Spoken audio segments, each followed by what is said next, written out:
Trump's trade wars and tariffs were never going to work. Why? Because Trump doesn't understand history, but the Chinese do. I'm beeroseinchina, and today we're rewinding 200 years to unpack why the Chinese won't bend to pressure anymore. Let's dive in.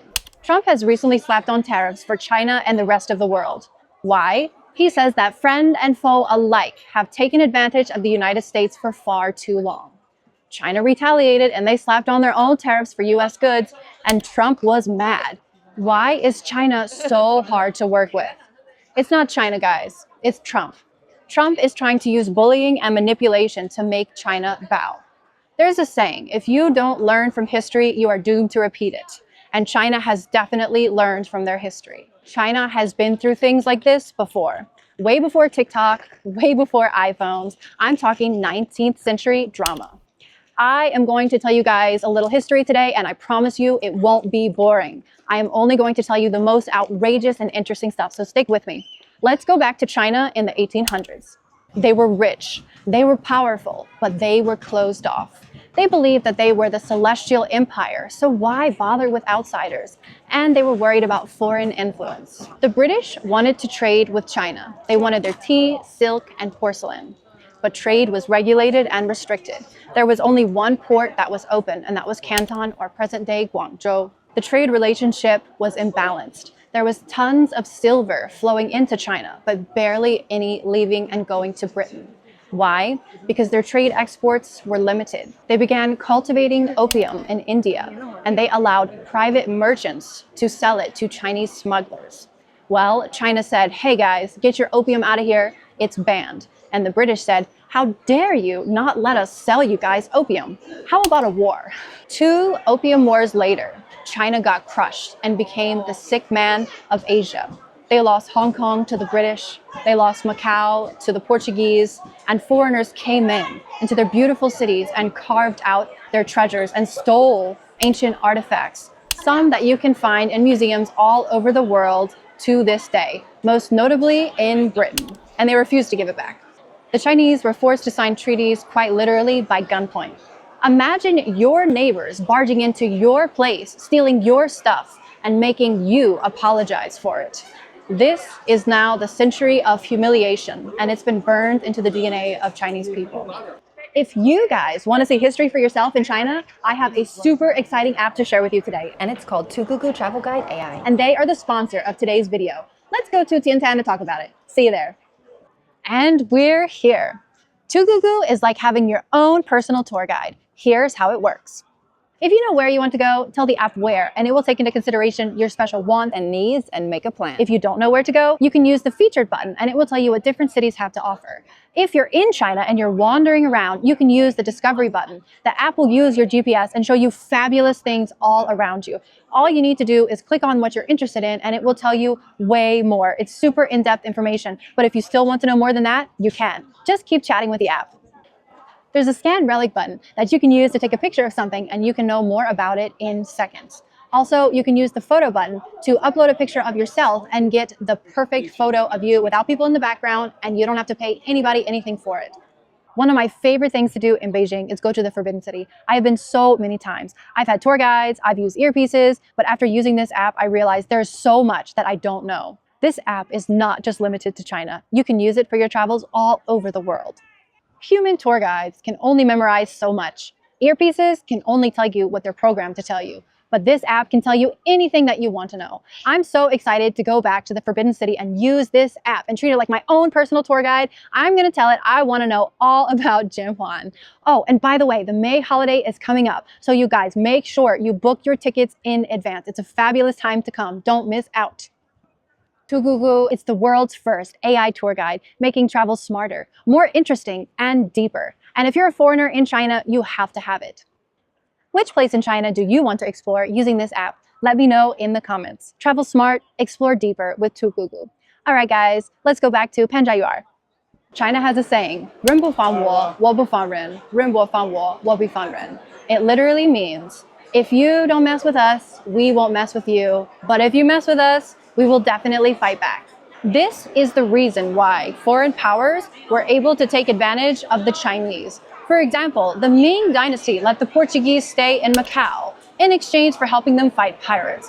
But during the Qing dynasty, when they were at their weakest, the Portuguese forced the Chinese to hand over Macau. It's important to note that China was never the aggressor, and when it was time to fight back, they were unable to. The foreign powers were strategic and shady and waited until it was the best time to strike. But China today is not the China that it was in the past. Fast forward to 1949, the new China. China is done being pushed around. They rebuilt, modernized, and by the 90s, Hong Kong's back, Macau's back. But here's the kicker, China remembers. And every kid in school learns that weakness means exploitation. It's also important to look at what the United States was doing around this time. Post-World War II, America started a new global trade system.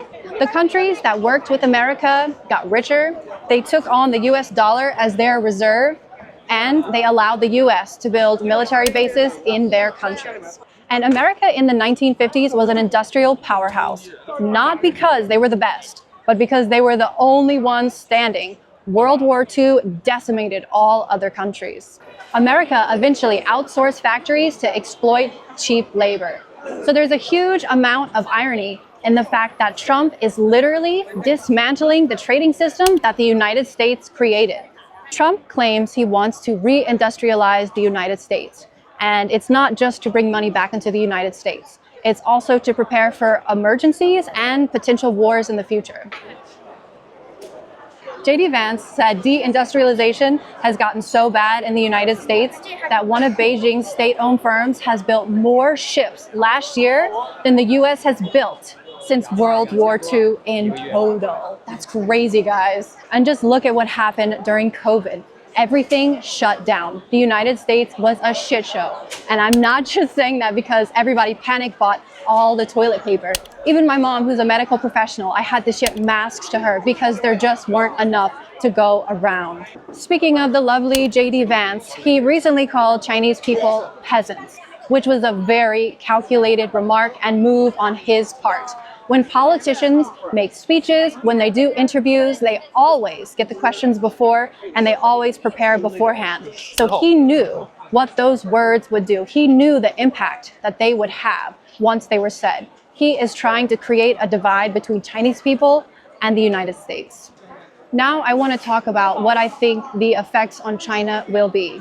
Businesses will lose money for sure, and some people will be laid off, but not as many as you would think.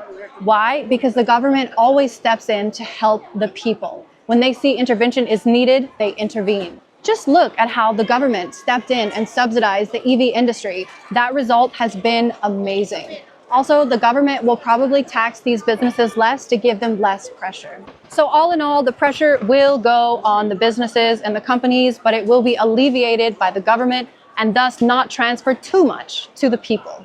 In a trade war, nobody wins. It's the people who are going to have to pay for it.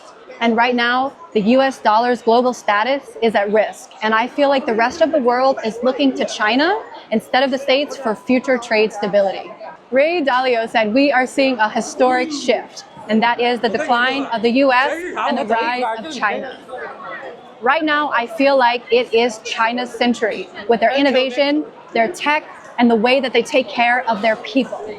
If things continue to get mishandled by the United States, I think that the States will no longer be the superpower of the world. China will be. History is not boring. It holds the answers to the questions that we have in the present day.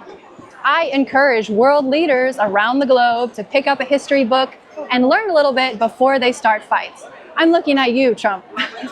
Well, that's all for you guys today. If you like this video, please like it, leave a comment, and please subscribe because it helps so much. And if you like videos where I walk around Beijing and let you see what's going on, let me know. Today, we are at the Panjiayuan market, and this place is buzzing. It's Wednesday, which means it's going to be a late one. They're open until about 11 p.m. This place is fabulous. All right, guys, until next time. Thanks for watching. Bye.